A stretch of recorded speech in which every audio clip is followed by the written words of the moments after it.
Olá, pessoal, sejam bem-vindos à última aula do módulo 2 sobre memória do curso de Neurociências para Ensino Superior. Nesta aula, nós iremos abordar sobre as estratégias para melhorar, para aprimorar a memória. E ela vai ser dividida em dois tópicos. O primeiro, relacionado a estratégias mnemônicas, que são estratégias que podem ser implementadas na sua rotina de estudo, por exemplo, e podem ser usadas como estratégias de aprendizagem. O segundo tópico, de memória no dia a dia, diz respeito a algumas dicas práticas que podem auxiliar também no aumento da performance da memória e também pode se aliar aí, complementar as estratégias de ensino. Então vamos começar explicando aí o conceito de estratégias mnemônicas, que seriam basicamente aí, estratégias que ajudam a tornar informações mais familiares e que facilitam a recordação. Então são dicas de memorização que vão te auxiliar a recordar de conteúdos que, por exemplo, pode ser bem útil em uma situação onde você tem que estudar para uma prova ou onde você vai precisar dominar um conteúdo específico. Então, a repetição, ela é a primeira técnica que a gente vai trabalhar.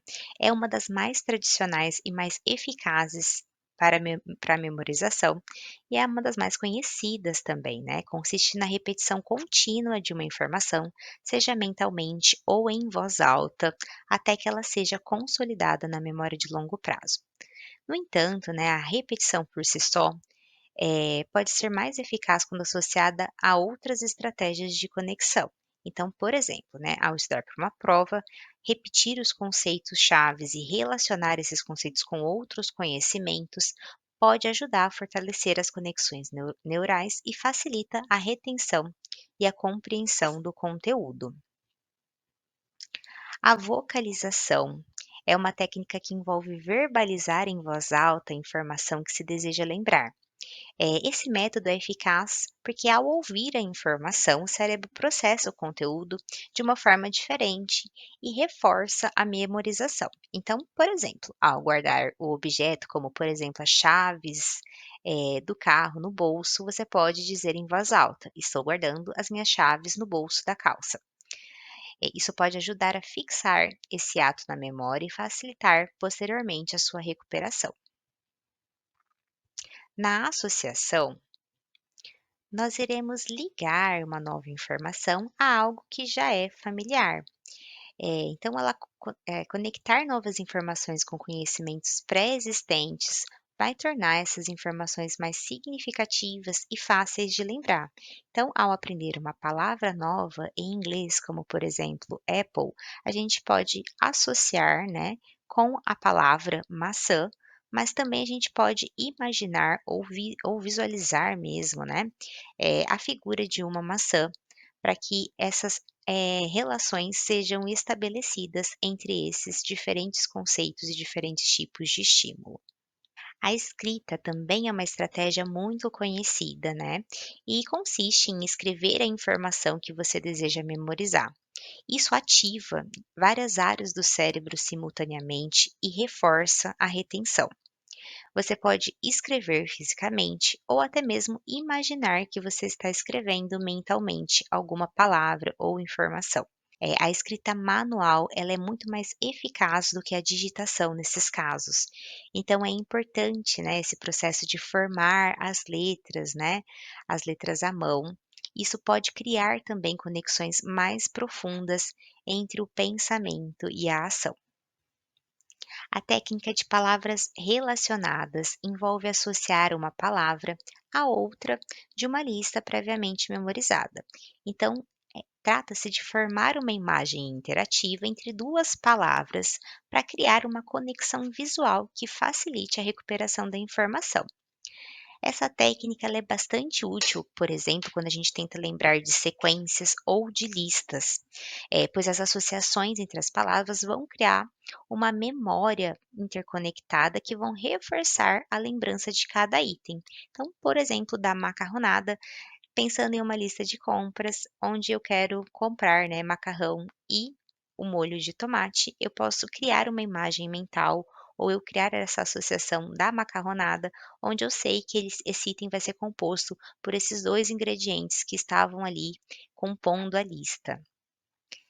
Então, sempre que a gente pensa, né, em quantidade de itens para a memória, é importante a gente tentar juntar informações, pois isso favorece, né, isso diminui a carga na hora da informação ser recuperada ou evocada ali no momento que a gente precisa. A estratégia de acrônimos consiste em criar uma palavra ou expressão onde cada letra representa um conceito ou uma palavra distinta. Então, é um método útil para lembrar de conjuntos de informações em uma ordem específica, como por exemplo aqui na sigla aqui que a gente criou, que é pensar, e aí cada letra significa uma palavra ou um conceito. Então, pensando aqui em termos de aprendizagem, pensar seria o P, planejar, E, estruturar, N, notar, S, sintetizar, A, aplicar e R, refletir. Na estratégia de acrósticos, né, eh, vai consistir na criação de uma frase, né, então antes a gente criaria uma sigla e agora a gente pensa em criar uma frase correspondente, né, a algo que precisa ser lembrado e essa técnica transforma uma lista de itens desconexos em uma frase coesa que facilita a memorização. Então, por exemplo, né? Café, açúcar, macarrão, feijão e manteiga e sabão. Então, a gente pega a primeira letra de cada um desses itens e forma uma frase. Então, cada para lembrar de café, ano para lembrar de açúcar, minha para lembrar de macarrão, e formando assim, né, sucessivamente uma frase, como por exemplo, cada ano minha família mostra sabedoria. Essa técnica, né, de palavras-chaves, também conhecida como Peg Word, é uma técnica que ela é especialmente útil, eh, para aprender, idiomas estrangeiros, por exemplo, ou ela ou ela também pode ser útil quando a gente pensa em criar uma lista, né, a gente precisa memorizar conteúdos de uma lista. Neste exemplo, né, trata-se de criar uma imagem mental que de certa forma seja bizarra, assim, né, que ela não exista, que seja algo que chame a atenção, que quanto mais, assim, diferente for essa imagem, mais ela vai gerar um impacto de estranhamento que favorece aí na recuperação de itens. Então são como se fossem associações que a gente faz de forma visual, e elas são muito inéditas, imprevisíveis, surpreendentes ou até mesmo bizarras. Como, por exemplo, né, ao lembrar, né, da palavra carro em espanhol, que se fala coche, você pode associar com a palavra coxa e imaginar um carro em um formato de uma coxa de frango para tentar se lembrar dessas informações associadas. O método de Lucy, ele é um método de localização, né, então é uma técnica muito antiga, muito eficaz de memorização, que vai consistir em associar informações a locais específicos que você conhece bem, como por exemplo a sua casa. A técnica ela envolve percorrer mentalmente esses locais e associar cada um desses locais com uma parte do conteúdo que você deseja memorizar. Então, por exemplo, né, ao estudar para uma prova de história, você pode associar diferentes cômodos da sua casa a diferentes períodos históricos. Então, ao entrar, né, vamos pensar da rua, entrando para sua casa, o primeiro cômodo você pode associar à pré-história e assim sucessivamente, conforme você vai andando por esses cômodos. Posteriormente, né, no momento da prova, quando você precisa recuperar essas informações, você pode recorrer, né, a essa imagem mental de você caminhando pela sua casa e tentando lembrar das associações que foram feitas ali. Agora a gente vai para estratégias do dia a dia que podem auxiliar no aprimoramento da memória. A primeira estratégia que a gente vai falar é a prática distribuída, né? Então, diversos estudos demonstram que a aprendizagem é mais eficaz quando os períodos de estudo são espaçados ao longo do tempo, ou seja, né, estudar um pouco a cada dia é mais eficiente do que concentrar todo o conteúdo em um único dia. As memórias, né, elas tendem a se consolidar de uma forma mais eficaz quando as sessões de aprendizagem são distribuídas ao longo do tempo. Esse fenômeno ele é conhecido como prática distribuída. No nosso próximo módulo, né, nós vamos conversar um pouquinho sobre outros processos que impactam nesse processo de aprendizagem, de formação de memórias, mas o sono, principalmente, ele vai ter um papel bem importante aqui. E é uma das técnicas, a prática distribuída é uma das técnicas mais reconhecidas, né, é conhecida há mais de um século. Tem várias pesquisas desde a década de 60, até os dias de hoje, e mostra-se como uma metodologia central em estudos que investigam processos de aprendizagem e se mantém muito relevante até os dias de hoje. A utilização de esquemas e mapas conceituais também pode ser muito importante no seu dia a dia. Então, a utilização de mapas conceituais é uma estratégia eficaz para estruturar informações e organizar ideias. Esses mapas, eles são ferramentas importantes de aprendizagem, pois exploram a memória visual dos leitores, reduzem a redundância das informações textuais, auxiliam nos processos de análise e síntese de conhecimento e promovem aprendizagens de raciocínio baseado em problemas, além de favorecer também o reconhecimento.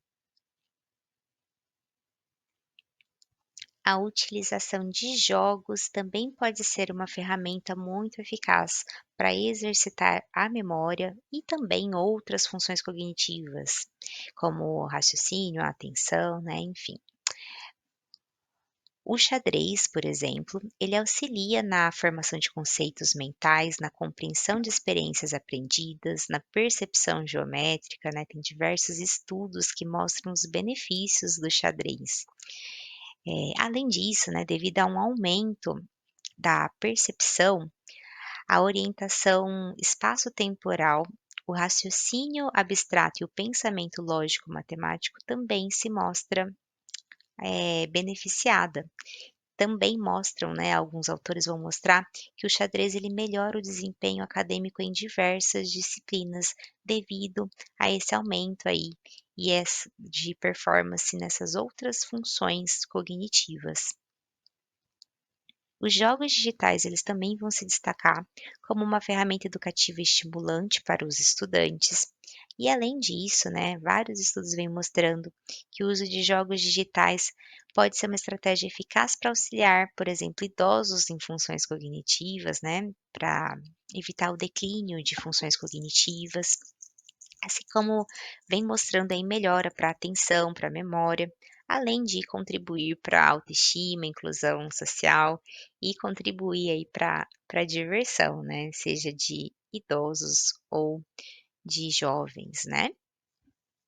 Desafie-se a lembrar, então tentar se lembrar das informações que fomos expostos anteriormente é uma importante estratégia de estudo, que é conhecida como prática de lembrar ou efeito da testagem, fazendo um link com o que foi abordado na aula 1. Toda vez que a gente tenta se lembrar de algo, quando a gente, induz aquele processo de evocação, a gente traz, né, aquela informação que está armazenada ali, às vezes na memória de curto prazo, ou até mesmo numa memória de longo prazo, a gente traz ela para a consciência através da memória de trabalho, e toda vez que a gente evoca e traz a consciência, a gente favorece ali com que o engrama, né, ou seja, aquele conjunto de neurônios associados a essa memória, que eles tenham as suas conexões, né, entre neurônios fortalecida através do processo de LTP. Por outro lado, informações que a gente não tem esse esforço mental de tentar evocar, elas têm uma maior chance de serem esquecidas. Então, tentar se lembrar, né, de conteúdos, seja o conteúdo de uma prova, pensar sobre os assuntos que você estuda, pode ser uma prática muito importante e que não necessariamente, né, precisa de recursos. Então, você consegue treinar, né, fazer esse treino de raciocínio em qualquer lugar, né, em qualquer momento do seu dia. A técnica Pomodoro foi desenvolvida no final da década de 80 e consiste numa técnica de gerenciamento do tempo, onde a gente define períodos específicos de trabalho que vão se intercalar com períodos de descanso e vão permitir que as tarefas sejam concluídas em um tempo pré-fixado.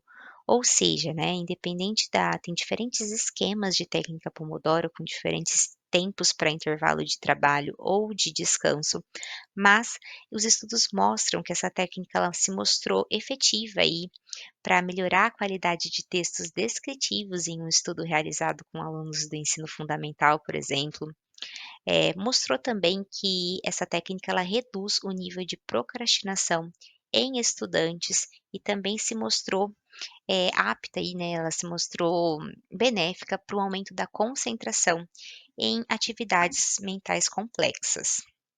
Então, nessa aula, a gente viu que diversas estratégias podem ser usadas para o fortalecimento da memória, incluindo a repetição mental, a vocalização, a associação de novas informações com conhecimentos prévios, a escrita, uso de acrônimos e acrósticos, palavras-chave e o método de Lucy. A prática distribuída, que consiste em espaçar o aprendizado ao longo do tempo, é destacada como uma abordagem eficaz para a consolidação da memória. Nós também vimos que o uso de estratégias como a prática distribuída, ou a criação de esquemas ou mapas mentais, o uso de jogos e exercícios de recordação, não apenas fortalecem, né, a memória, mas também aprimora outras funções cognitivas essenciais para o desempenho no cotidiano. Bom, pessoal, chegamos ao fim do módulo 2 sobre memória. Eu espero que vocês tenham conseguido aí ter um bom aproveitamento das aulas e também que vocês possam aproveitar bastante os próximos módulos do curso. Deixo aqui o meu contato e também o meu endereço nas redes sociais e um ótimo curso, um ótimo aprendizado para vocês. Um grande beijo.